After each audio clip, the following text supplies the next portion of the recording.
Hey, Peter. Peter, Check this out. Hmm?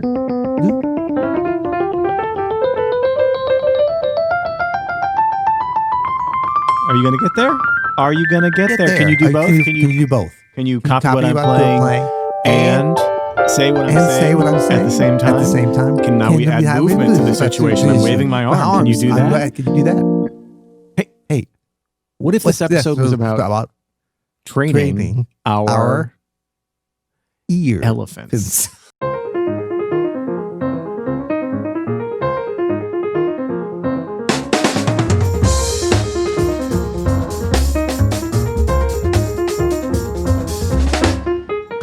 I'm Adam Annis. And I'm Peter Martin. And you're listening to, I'm trying to do you now. I'm Peter Martin. You're listening to the You'll Hear It podcast. Jazz. Explained. Yes. Explained, brought to you by you'llhearit.com. Go to you'llhearit.com to reserve your free ticket for open studio. Nope. For You'll Hear It live in New York City at the Sheen Center for Thought and Culture. That's 16 Bleecker Street on April 12th, 2024. Again, you'llhearit.com to get your free ticket. Yes. I'm excited. How you doing? I'm good, man. Sorry, did that creep you out at the beginning? I just thought it'd be fun. Do you ever see that? Was no rehersal. Okay, that was. I know people think we set all this up. No, they know. They know it was no rehearsal. We've talked about that before. You ever see? There's a SNL bit on Weekend Update with like Fred Armisen and Kristen Wiig, I think, and it's called Garth and Cat, and it's the mirror game. It's an improv game. Okay, it's like from like Second City. It's like a improv game where you would just try to mirror exactly what one person is saying something. One person is sort of improvising what they're saying, talking about like having a live podcast in New York City, and then the other person is just trying to mirror what they're doing, and then you can try to kind of confuse it. You'd be a good improviser. Okay, stop. Okay, stop. That was really. This is where improv. It's good for like 15 minutes. Well, I thought because I'm still trying to recover from my the abrasions to my ego from that comment, that speak pipe about me interrupting. I'm just going to push it up. I'm not going to interrupt you. I'm just going to talk with you. Exactly what I say at all times. Right. So there's no interruptions. You can't interrupt if you're always talking. Correct. Exactly. So we got another speak pipe today. What do you think this one's going to be about? Well, I know because I've listened. Have you heard this one? No, you haven't. Okay, I heard it. I thought it would be something interesting for us to talk about, but it's about ear training, right? I have heard this one. I have heard this. Yeah. So let's take a gander. Okay. Thank you for this opportunity to use my voice to raise a concern. Now, what I'd really like to know is the secrets that you have about training your ears. Jazz is largely improvised 99.9% of the time. And all we hear about in classical is how great an improviser he was. So how do you actually train your ears? We already know. But what about the secrets? How to recognize the Lydian flat 7, when you hear it over the flat 7/7 or the tritone sub. You'll hear it. How to translate that from your mind to your fingers,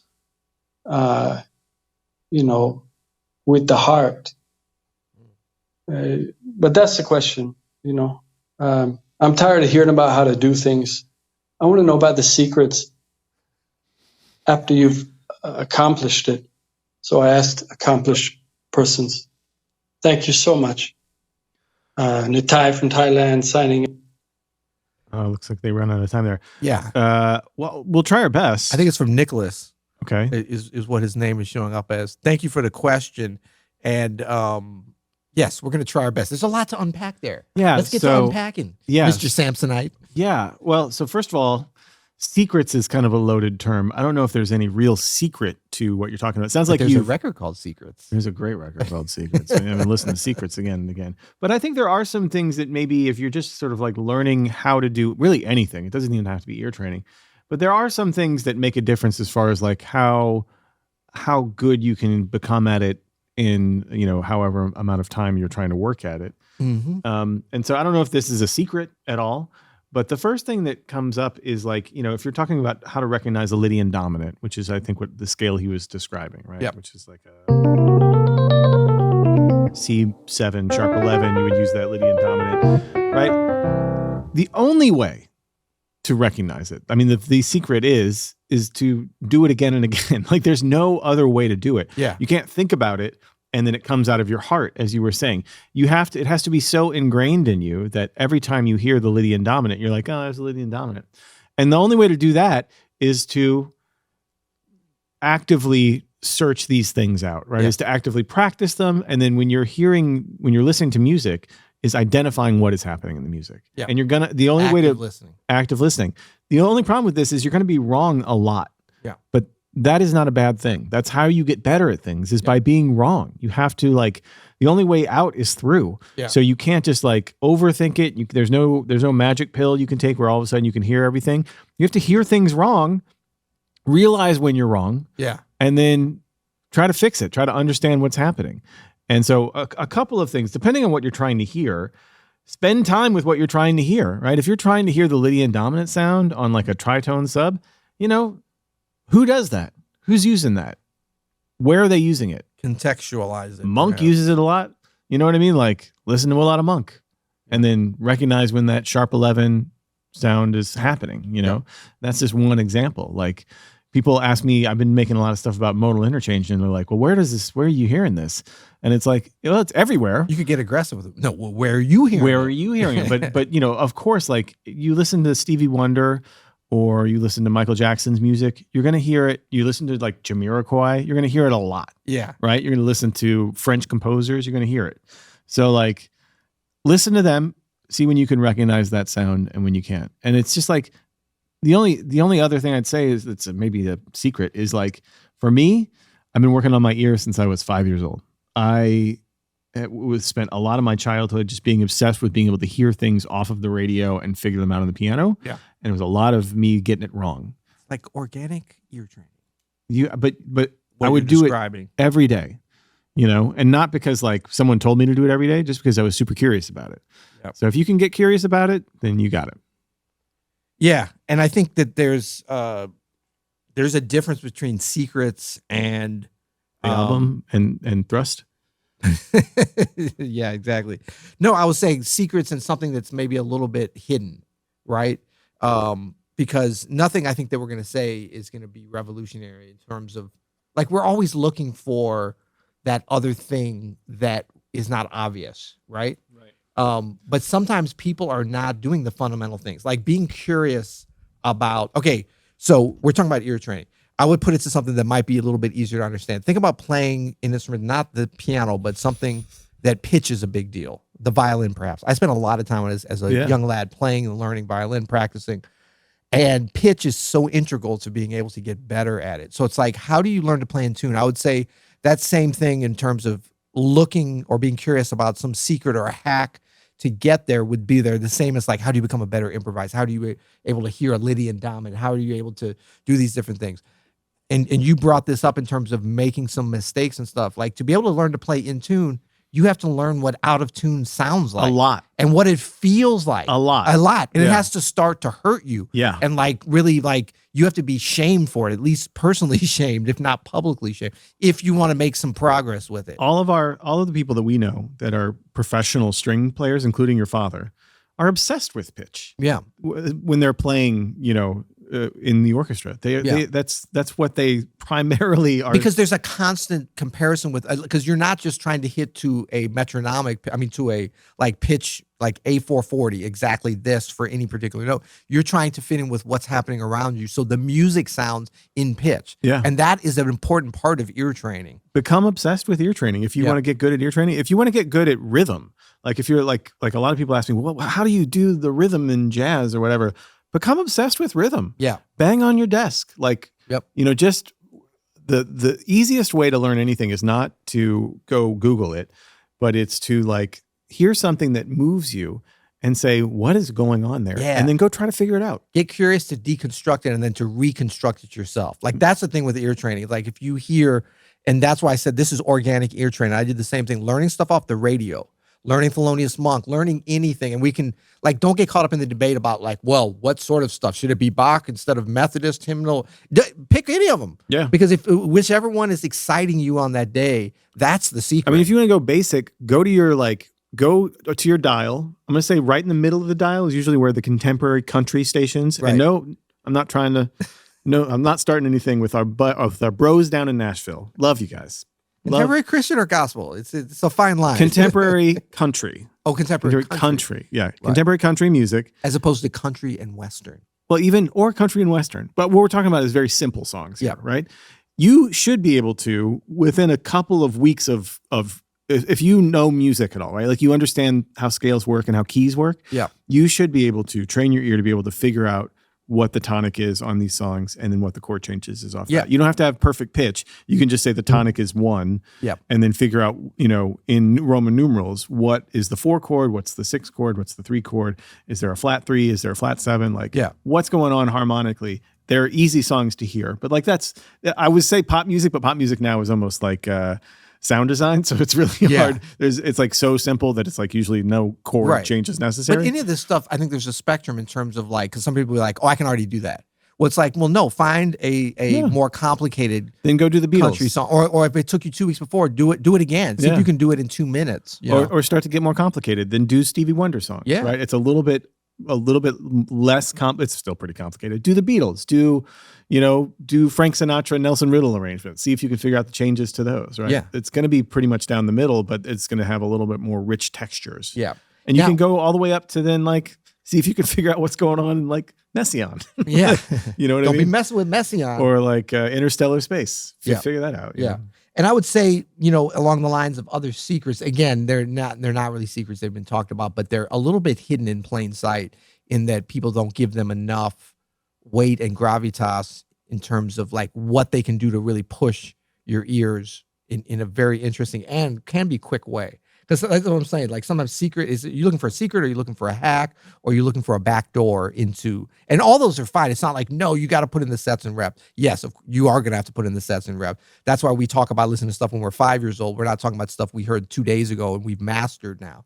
So, but that also doesn't mean that it has to take you 40 years to learn how to identify a linear dominant chord. Like there's so much stuff that I can hear, but that's like 3% of music.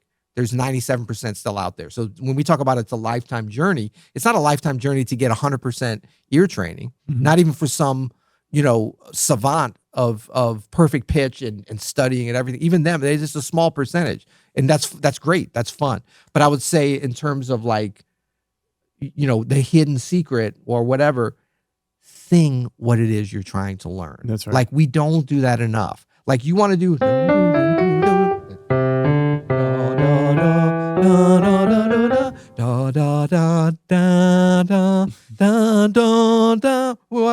little pitchy here. Let me grab that one. Let me go chromatic. There's so many different things. I know these scales and but there's still places to come inside of those. So sometimes we think because we can play something that our ears are attuned to it. They're not. If you can sing it, you can play it, you can sing it and play it at the same time. Take it through some different keys. You could study just that for one day. Then go find Monk where ooh. Yeah. But don't just stop there. Oh, that's Lydian dominant. Why? Or is it like those are the little differences. It's not about like just the chromaticism of it. It's so many different connections that you can make.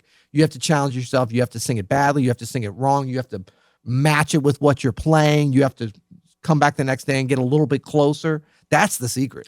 Another secret that you could try, this is a hack maybe, is to learn some repertoire. Deeply learn some repertoire. So maybe pick 5 songs. Jouer du repertoire. And this could be, if you are into like modern jazz, you can choose whatever 5 songs you think are part of the repertoire. Imagine you're going to a session with your favorite musician. What tunes are they calling, right? Yep.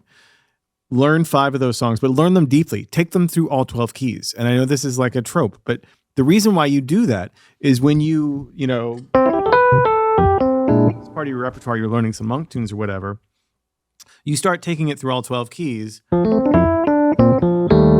right? You start realizing like, okay, well, monk is using this like sharp 11 thing on that flat 7 chord, right? On that backdoor. It's not really using it on the 4 chord as much. And that's interesting, right? Yeah. But it forces you to sort of like numerically hear where these things are. Yeah. And then you, I think even subconsciously, you start to associate what these master composers have given you, which is their harmonic language. And you don't even know why it has to work, but if you can start hearing it. So pick 5 tunes, learn them, memorize them in the original key, and then take it through all 12 keys. And I know that seems like, oh, that's so easy for you to say. No, it's because I've done it. And like, every great player you know, Flex, biatch. no, every great player you've ever heard has done that kind of work. Yeah. At least a little bit. You know, they've spent periods of their life where they've had to do that because that's what we've all had to do. And it's not a secret. It just makes your ear better. It makes your musicianship better. You start to understand the intervals. You understand the language of the music you're playing when you learn the repertoire. Yeah. You learn the melodic language. You learn the harmonic language. You learn the intros, the outros, all the little details, right? And so, yeah. It sounds dogmatic. I'm getting dogmatic because No, but this is one of the parts of musical training, especially to become a great improviser, that requires and is rewarded by dogmatism, actually, in terms of how you go about things. It's just like your practice routine. Yeah, there's no shortcuts to that. No, there's no. But there can be, you kind of hinted on this, like you can have spurts of progress when you go an inch wide and a mile deep, which is like just even that first phrase. If you took that's an inch wide, and took that through all 12 keys, and not even worried about the rhythm. I mean, do the rhythm if you can do that, that's great. But you're really just like, and then you're stopping and concentrating on that sharp 11 on each one of those. Like you can have a nice little spurt. And I think this idea of playing from the heart, like that will become the easy part, because that's something that everybody has. Yeah, playing from the heart means that your mind is not as activated. Yeah. And so when you internalize this stuff, when you're just playing what you're hearing, then you're playing from the heart. But it's hard to play from what you're just hearing when you're thinking about what you're playing. Is this a Lydian dominant, or is it like... And the confidence that you get from developing your ears, even if that's incremental, even if you look back years later and like, oh, I thought I had my ears together then, I didn't know anything. But because you're making progress and you're hitting those spurts, that confidence will help you with it along the way to play from your heart. That's not like a destination. Yeah. That's a daily activity. It's a daily practice. Yeah, this is so true. It's so true. It is a daily practice. Yeah. You know what else is a daily practice? Here we go. Actually, not a daily practice. It's a one-time only event. Well, maybe the first of many. Is You'll Hear It Live, coming up soon. Why do I keep forgetting the date? Is it April 12th? April 12th, Friday, 2024. If you're hearing this in the future, sorry you missed it. But we're going to be at the Sheen Center for Thought and Culture down in the, I guess that's the East Village kind of area there of New York on Bleecker Street. It's going to be fun, man. I can't wait to meet folks. We've met some folks around town and around traveling You'll Hear It fans. So I'm excited for you guys to meet each other. Tickets are free. Go to you'llhearit.com. April 12th, 2024 at 8 p.m. Yeah. Till next time. You'll hear it.